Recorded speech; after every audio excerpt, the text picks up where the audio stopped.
ГСП онлайн. Городские новости сейчас.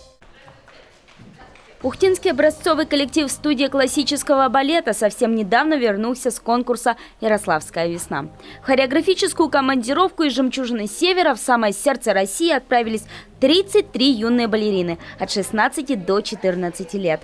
Поездка оказалась удачной – 8 комплектов наград. Особенно отличилась Дарья Бабкина. 14-летняя ухтинка покорила жюри исполнением русского танца из балета «Лебединое озеро», за что получила приз как лауреат первой степени. Готовились долго, около года. Было страшно, волновались. Жюри было профессиональное.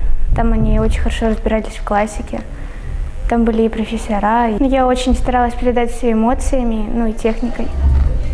Также в личном зачете Дарья продемонстрировала и танец феи нежности и спящей красавицы. Всего же на конкурсе ухтинки представили 26 хореографических номеров, по 2 в каждой номинации. Понравилось жюри и выступление самой младшей группы. Девочки от 6 лет покорили судей вальсом маленьких наяд на музыку из балета «Дон Кихот».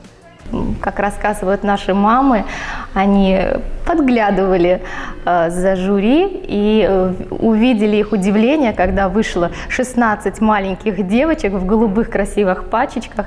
В общем, они так прям даже спины выровняли. Им понравилось, что, конечно, такое количество детей увлечено в классический танец, в классическую хореографию.